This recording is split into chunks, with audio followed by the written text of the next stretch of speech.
Okay, for number 15, they're saying, graph it out. Before I graph it out, I want to point out my graph is going to occur only here.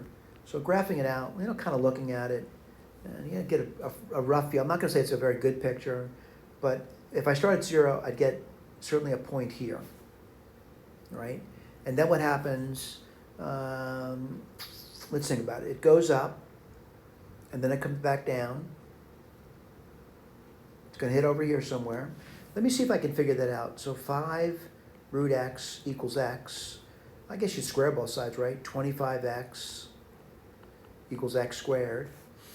And then what I would do, it probably, zero product rule. So get x squared minus 25x.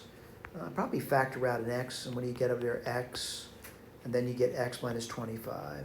So I'm pretty convinced that this thing over here is, going to be 25 comma 0. Then what happens? It goes negative. And why is that? This linear factor overtakes the root. All right. So kind of looking at it, I think I got my picture. But if you want to use technology, you can. I don't mind using technology. I do want to look at the picture that technology gives me, and I'm going to say it's roughly the same picture, although the technology gives me a better looking picture, certainly. And it's got numbers on it and stuff. So what I want to do is look at it and put the derivative down. So f of x,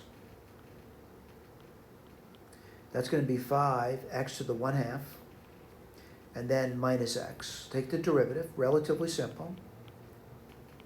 And what do you get? 5 over 2, x to the minus 1/2, minus 1.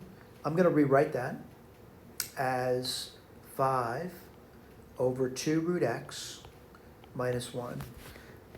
One critical point is 0, by the way. It's right over here. It's in the domain of the problem. It's an endpoint. So let me see if they ask for that. So let me see. Plot it. I did that. Determine the maximum value. Yeah, I know there's a maximum over here somewhere. Just looking at it. I don't know what it is, but I do know there's a horizontal tangent over there. So let me do that. And what do you get? 5, 2 root x equals 1. That's the only time that this would equal 0. This is a derivative. At 0, it's undefined, by the way. Let's take a look. What do you get over here? You get 5 equals 2 root x. Square both sides. You get 25 equals 4x. Divide both sides by 4. And what do you get? 25 quarters equals x. Now granted, my picture isn't that great because 25 quarters is actually not in the center of it. It'll be more towards the origin. What I mean by that, over here, I'm going to say, this is 25. 25 quarters would be 1/4 of the way over. What's this point over here? 25 quarters. And I'm using the f notation over here.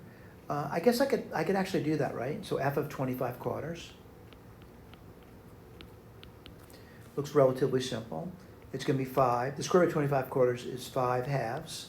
And then minus the x, which is 25 quarters. Let's write this down. That's 25 halves minus 25 quarters. And let's see, if you did that, you get 25 quarters, right?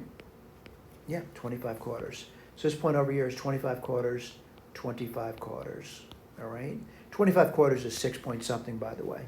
Kind of tracing up, I'm going to say, again, I'm not saying I'm doing the best job of tracing this over here, and the scales are different, but you get the idea. Relatively looks good. So let's just see if we answered the question. We did plot it. I put the domain down for it, and I used calculus to find a maximal point. Let's see if they agree with it. So they do say the critical numbers, so we said it was 0 and 25 quarters, and the maximum occurs when x equals 25 quarters. And the point, if you want to write the point down, that's the point right over there. Thank you.